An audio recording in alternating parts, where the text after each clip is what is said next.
Okay class student 6, जो हमारा एक टॉपिक बीच में जो हमारा रह गया था, वो जो हमसे मिस हुआ था, वो है perishable and non perishable. Okay, तो जैसा अभी तक हमने पढ़ा कि हमारे फूड कंपोनेंट्स क्या हैं, हमें क्या क्या किस किस तरीके का फूड खाना चाहिए, किस किस तरीके का फूड नहीं खाना चाहिए, क्या हमें हेल्प करता है, क्या हमें हेल्प नहीं करता है, जंक फूड, ठीक है, हेल्दी फूड, बैलेंस्ड डाइट। अब हम समझते हैं perishable and non perishable foods क्या होते हैं। ओके स्टूडेंट्स, तो हम देखते हैं the food which gets spoiled at room temperature. ठीक है, अब हम समझते क्या है द फूड। अब हमने कोई खाना लिया, अब खाना लेने के बाद हम उसको रूम टेम्परेचर, यानी जो हमारे नेचर का जो नॉर्मल टेम्परेचर जो होता है 25 degree Celsius to 27 degree Celsius, अगर हम उस फूड टेम्परेचर पे, यानी उस टेम्परेचर पे अगर किसी खाने को रख दें कुछ समय के लिए, यानी थोड़े से समय के लिए अगर हम उस फूड को उसमें रख दें, तो वो अगर स्पॉइल होता है, स्पॉइल का मतलब खराब हो जाना या सड़ जाना, ठीक है, जो हमारे खाने लायक ना बचे अगर हम उसको रूम टेम्परेचर पे ज्यादा देर रख दे, तो यानी कुछ समय, कुछ घंटे, कुछ फूड में कुछ दिन अगर हम उसको ऐसे रख दें तो वो खराब अगर हो जाते हैं, तो वो जो फूड कहलाते हैं वो पेरिशेबल फूड कहलाते हैं। क्या कहलाते हैं?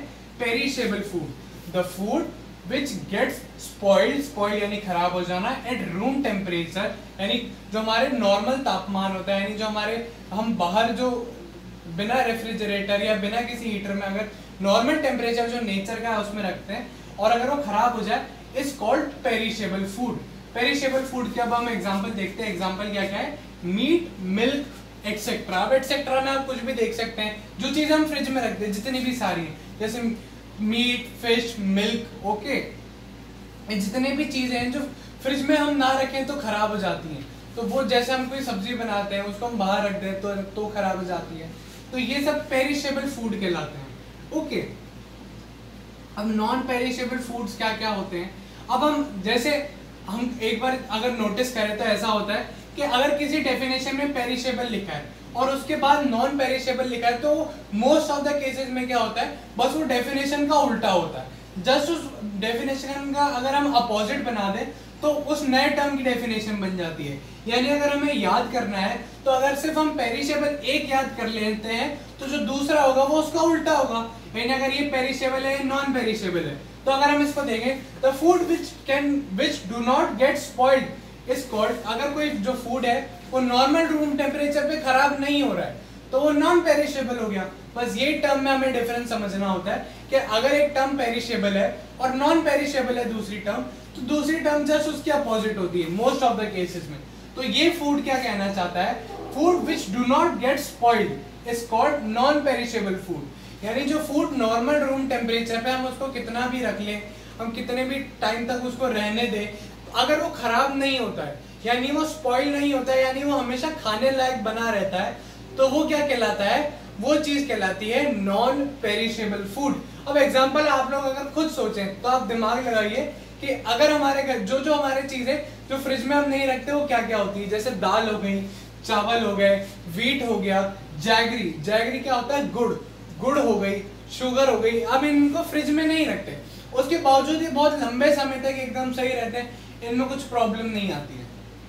तो ये जो फूड हो गए ये नॉन पेरिशेबल फूड हो गए। अब स्टोरिंग ऑफ फूड आइटम्स, हमने जैसा पढ़ा कि हमें फूड आइटम स्टोर करना चाहिए, सही तरीके से करना चाहिए, तो उसके कुछ पॉइंट्स हम और पढ़ते हैं कि स्टोरिंग ऑफ फूड आइटम्स क्या होता है।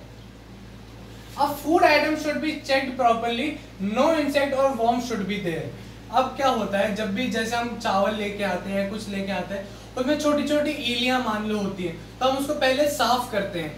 चावल हम बीन के साफ करते हैं कि एकदम वो एकदम क्लीन रहे, कि उसमें कोई भी इंसेक्ट ना हो या कोई भी गंदगी ना हो। और जब भी हम जैसे हम गेहूं खरीदते हैं, जो अगर जानते हो तो हमारे घर में अगर बड़े बड़े गेहूं के अगर कट्टे आते हैं तो हमारे घर वाले या फिर हम किसी को वो साफ करने देते हैं, तो उसके अंदर से जो बारीक बारीक अगर कंकर पत्थर है, या फिर अगर कई बार गेहूं में इंसेक्ट हो जाते हैं छोटे छोटे, चावल में छोटे छोटे और दालों में छोटे छोटे इंसेक्ट हो जाते हैं, तो वो हम डायरेक्ट स्टोर नहीं कर सकते। वो क्या करते हैं? खराब कर देते हैं उस फूड को। तो हम क्या करते हैं? उसको बीन के बाहर निकाल देते हैं हमारे फूड से, या फिर हमारे चावल से या हमारे राइस से।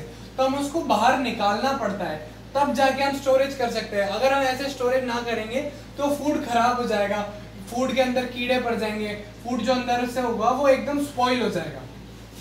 Okay, perishable item should be stored in refrigerator. हमने ये पॉइंट्स हमने अगर दिमाग लगाया तो हम समझ सकते हैं कि पेरिशेबल जितने भी आइटम्स हमने अभी पढ़ा कि हम जो रूम टेम्परेचर पे नहीं रख सकते, यानी हम नॉर्मल कमरे में नहीं रख सकते, अगर हम उसको फूड को उठा के फ्रिज में रख देंगे तो ज्यादा चलेगा। जैसे हमने मिल्क उठाया, हमने पूरे दिन बाहर पड़े रहने दिया तो वो फट सकता है, लेकिन वही अगर मिल्क हमने फ्रिज में रख दिया तो नहीं फटेगा। यानी क्या हुआ, perishable item should be stored in where, refrigerator. Refrigerator हम सबको पता है जो फ्रिज होता है हमारा, उसके अंदर अगर हम पेरिशेबल आइटम यानी जो आइटम फूड आइटम फ्रिज की यानी ठंडक की वजह से बचे रह सकते हैं, जो रूम टेम्परेचर पे खराब हो रहे हैं, उनको अगर हमने फ्रिज में रख दिया तो फूड सही रह जाएगा। Some food should be stored in air tight container. अब क्या होता है, कुछ फूड ऐसे होते हैं जिनके अंदर अगर पानी लग जाए तो बहुत खराब हो जाते हैं। आप बिल्कुल सही सोच रहे हो, इसका ही एग्जांपल है अचार। अचार में हमारे घर वाले बोलते हैं गीली चम्मच या फिर कोई भी ऐसी चीज गीली ना डाल दो। हम कॉम्प्लेन पीते हैं, उसके अंदर हम गीली चम्मच डाल देते हैं, वो पूरा स्पॉइल हो जाता है। हम अचार डाल देते हैं, उसके अंदर अगर कोई हम गीली चम्मच रख दें तो बिल्कुल स्पॉइल हो जाता है। तो अगर इसके अंदर मॉइस्चर भी बहुत ज्यादा हो जाए तो भी स्पॉइल हो जाता है, यानी भाप जो होती है या फिर जो ह्यूमिडिटी होती है उससे भी चीजें खराब हो जाती हैं। तो कुछ चीजें हमें एयर टाइट कंटेनर क्या होता है, एकदम वो एयर सील्ड होता है ना, उसमें से हवा अंदर आती है तो उसमें से हवा बाहर जाती है, तो इससे क्या होता है, फूड स्पॉइल नहीं होता। अब उसको बाहर की एयर मिलेगी नहीं तो स्पॉइल कैसे होगा। तो ये हमारे पेरिशेबल नॉन पेरिशेबल के पॉइंट्स है और हमारे फूड स्टोरेज के पॉइंट्स है। तो एक बार आप इसको देख लीजिए और नोट कर लीजिए।